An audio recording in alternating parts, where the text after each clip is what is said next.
अच्छा दृश्य दिखाई दे रहा है।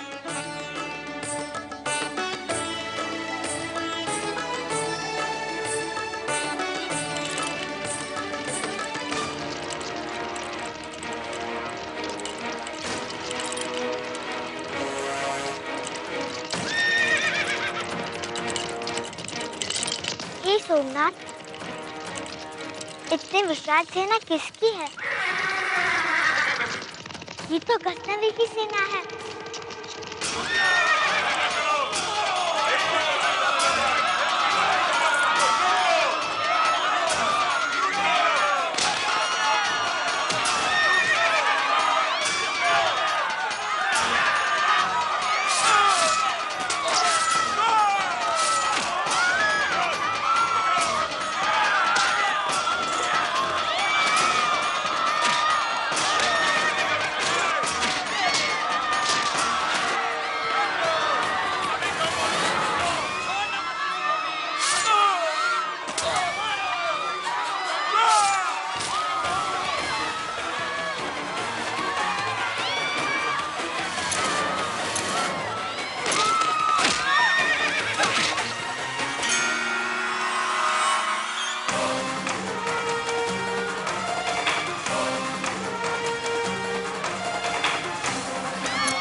कौन है वो गुस्ताख?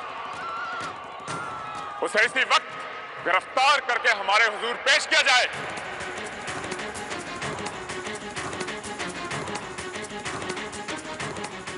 कत्ल मत करना, हमें वो जिंदा चाहिए, जिंदा। गजनवी पर वार करने वाले को हम जिंदा देखना चाहते हैं, फिर सजा देंगे। खता माफ हो वाली जा, उस गुस्ताख को तो हमारे सिपाही पकड़ ही लेंगे, लेकिन उससे पहले हमें इन गांव वालों को सबक सिखाना है। सबको मार डालो, छोड़ना नहीं किसी को। सबको लूट कर तबाह और बर्बाद कर डालो।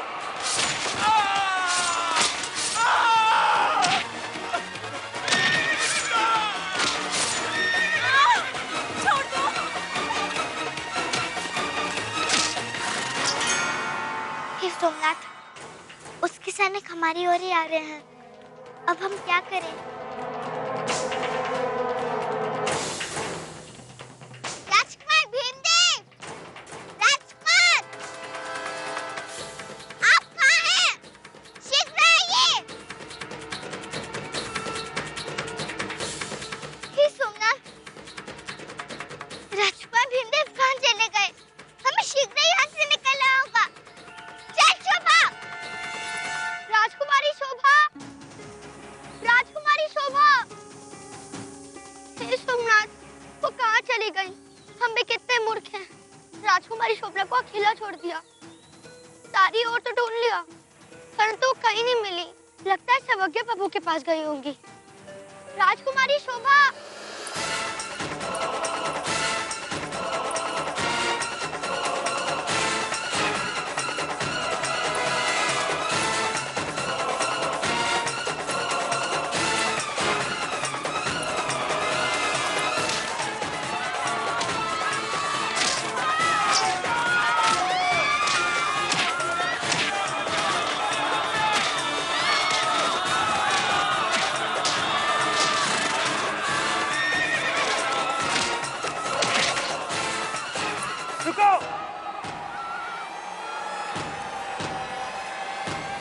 हे सोमनाथ, इन दुष्टों ने तो हमें घेर लिया है। हे सोमनाथ, अपनी शोभा को शक्ति दीजिए। गुस्ताख लड़की, नीचे उतर। खबरदार, अगर तुमने यहाँ से भागने की कोशिश की तो हमारे सिपाही नेजों से तुम्हारे पूरे जिस्म को छन्नी कर देंगे।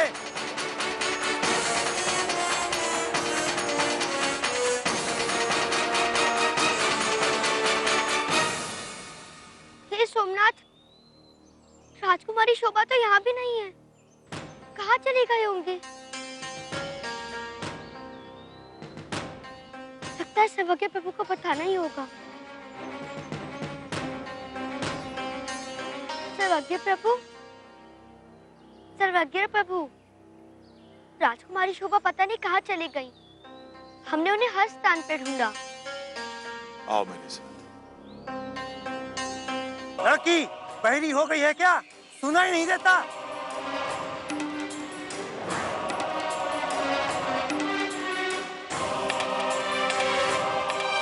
ठीक है, हम नीचे आ रहे हैं, परंतु पहले आप अपना भाला नीचे कीजिए।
खुदा, हम खुश हुए। बेरहमी और सफाकी से बहाए गए खून से ही तुम हिंदुस्तानियों के दिलों में गजनवी का खौफ कपकपी पैदा करेगा।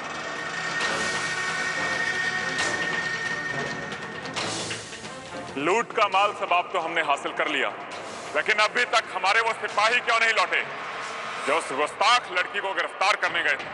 सुल्तान हजरत, जान की अमान पाऊं तो अर्ज करूं, वो बदतमीज लड़की तो गजब की निकली। अल्लाह जाने उसने कौन सा ऐसा करिश्मा किया कि हमारे सारे सिपाही खौफजदा होकर वहां से भागने के लिए मजबूर हो गए।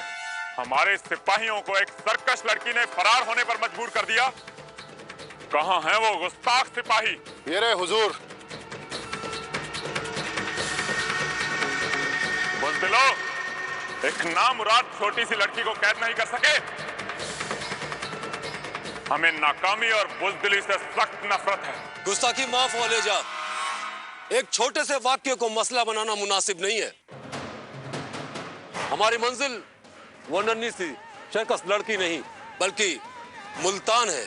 बजा फरमाया बाबा हजरत, लेकिन मंजिल तो हमारी सोमनाथ है।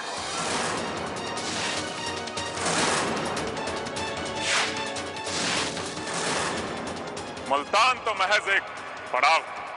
बाबा हजरत, बुज़दिली बहुत खतरनाक बीमारी होती है। अगर ये मनहूस सिपाही हमारी फौज में रहे तो ये बीमारी हमारे पूरे लश्कर में फैल जाएगी। इन्हें जिंदा इसी रेत में दफन कर दिया जाए। हुक्म की तामील होगी सुल्तान हजरत।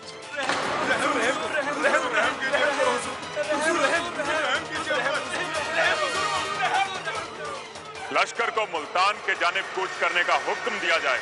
जो हुक्म आली जा। आगे बढ़ो।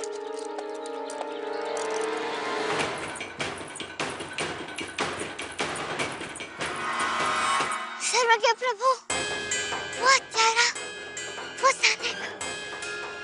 राजकुमारी, आप कहाँ चली गई थी? वही तो बता रहे हैं।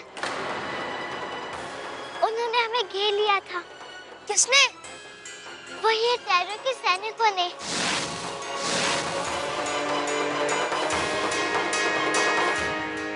धन्य हो पुत्री। बुद्धि के शस्त्र से तुमने संसार के सारे शस्त्रों को असफल कर दिया है। हम जानते थे विपरीत परिस्थितियों में भी तुम सूझबूझ का परिचय दो। परंतु सर्वज्ञ प्रभु, उसने गांव के छोटे छोटे निर्दोष बच्चों को भी मार डाला।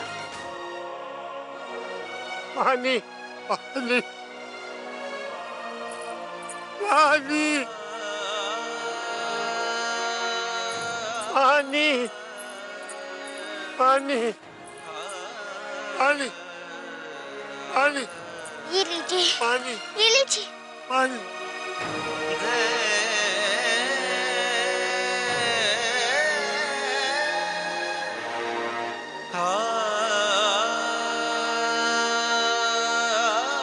सर्वज्ञ प्रभु, ये लोग कौन थे? ऐसा निर्दयी हत्यारा कौन हो सकता है? महमूद गजनवी। गजनवी? हाँ, ये नरसंहार उसी ने किया है। और कोई उसे रोक नहीं सका?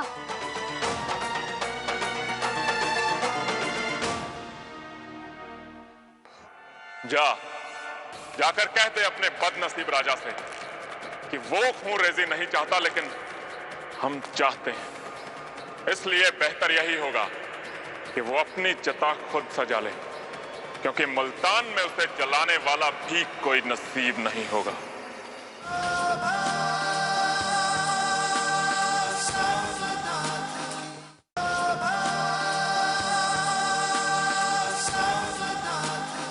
ये क्या बिछा रहे हो? हमने जो ईरानी कालीन अपने विशेष अतिथि के सत्कार के लिए मंगाई थी वो बिछाई जाए। और एक बात सब लोग ध्यान से समझ लो, ये कोई साधारण अतिथि नहीं है। गजनी के अमीर महमूद गजनवी हैं।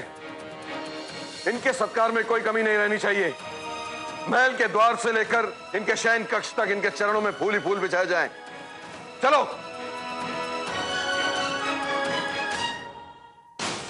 यहां अब तक स्वर्ण पट्टिका क्यों नहीं लगाई गई? थोड़ा समय दीजिए महाराज, सेवक शीघ्र ही। समय नहीं है, उनके आने का संदेश किसी भी समय आ सकता है। जल्दी करो। ये लोग पता नहीं और कितना समय लगाएंगे। आप एक एक वस्तु का निरीक्षण स्वयं कीजिए। अतिथि सत्कार में कोई कमी नहीं रहनी चाहिए। आप निश्चिंत रहिए महाराज। हे भगवान, सब समय पर हो जाए और गजनवी हमारे अतिथि सत्कार से प्रसन्न हो। महाराज, इन्हें भी देख लीजिए।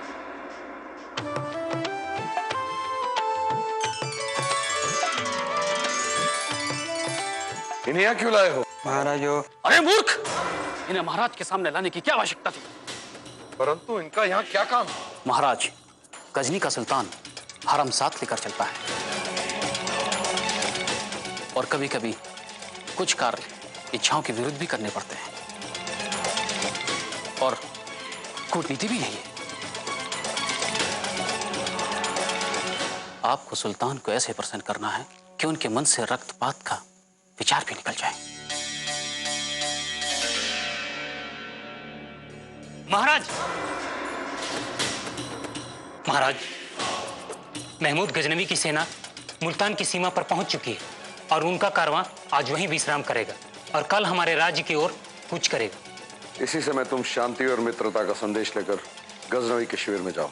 जैसी आपकी आज्ञा।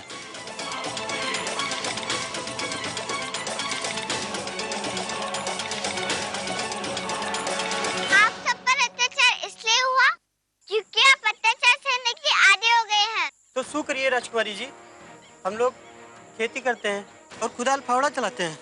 तो फिर आत्मरक्षा के लिए फावड़ा कुदाल को ही अपना शस्त्र बना लो। लेकिन कैसे राजकुमारी जी? हम सिखाएंगे, राजकुमार भीमदेव सिखाएंगे और हमारी बाल सेना भी सिखाएगी। यदि फिर से ऐसी विपदा आए तो अपनी रक्षा स्वयं कर सको। यह सब तो ठीक है, परंतु हम सब इतनी बड़ी सेना का मुकाबला कैसे करेंगे? आपने गजनवी की विशाल सेना देखी नहीं? अब बस चुप कर रामदेन। छोटी सी कन्या राजकुमारी जी हमारी सहायता करना चाहती है और तुम कायरों की तरह गजनी की सेना की प्रशंसा कर रहे हो। ठीक है राजकुमारी जी, आप ही बताइए हमें क्या करना होगा? राजकुमार सिखाएंगे।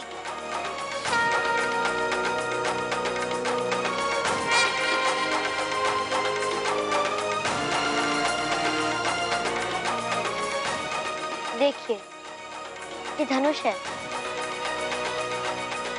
इसकी पतंचा ऐसे चढ़ाई जाती है।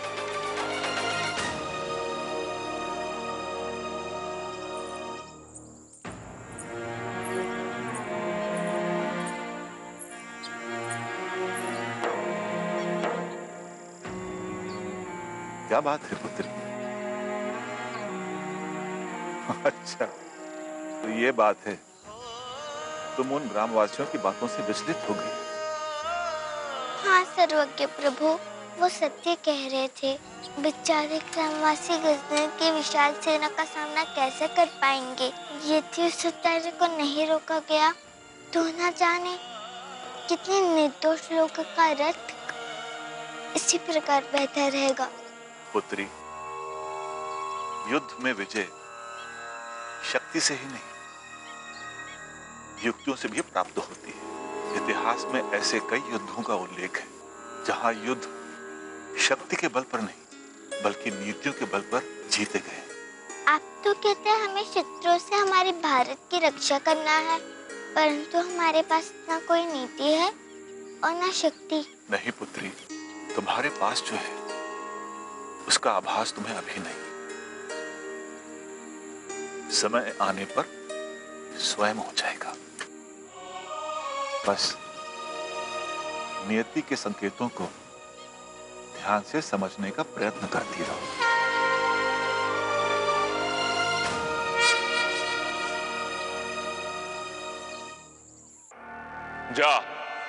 जाकर कह दे अपने बदनसीब राजा से कि वो खून रेजी नहीं चाहता, लेकिन हम चाहते हैं। इसलिए बेहतर यही होगा कि वो अपनी चिता खुद सजा ले, क्योंकि मुल्तान में उसे जलाने वाला भी कोई नसीब नहीं होगा।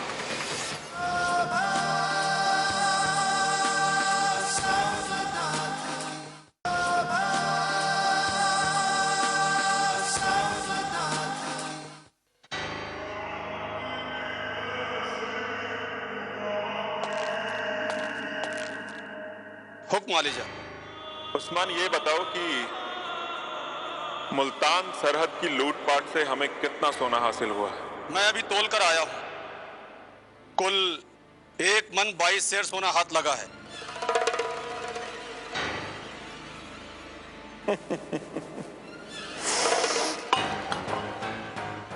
एक मन? हमें ऐसा महसूस होता है कि सब के सब भिखारी हैं यहां। अरे इतने सोने में तो हमारे महल की सीढ़ियां भी नहीं बनेगी। ये भी कोई खजाना है? असल खजाना तो सोमनाथ में है। जब तक वो बेशुमार खजाना हासिल नहीं होगा, गजनवी को करार हासिल नहीं होगा। सोमनाथ, मेरी दौलत की भूख तुम मिटाओगे। गुस्ताखी माफ हुआ लीजा। मुल्तान से कासिद आया है, वो बारियाबी की आपसे इजाजत चाहता है। मुल्तान का कासिद?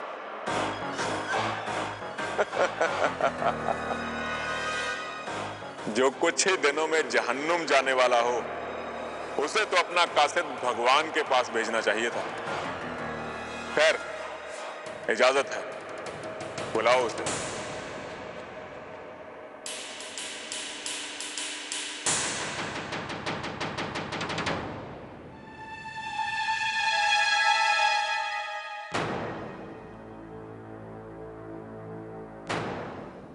गजनी के सुल्तान अमीर महमूद गजनी से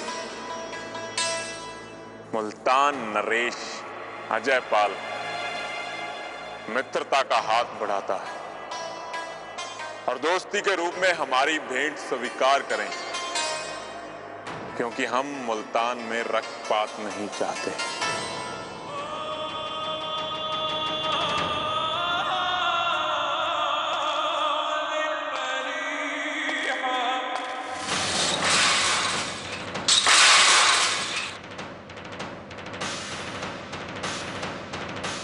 जिसने एक बार हमारी दोस्ती ठुकरा दी, वो हमारा दुश्मन, सिर्फ दुश्मन होता है।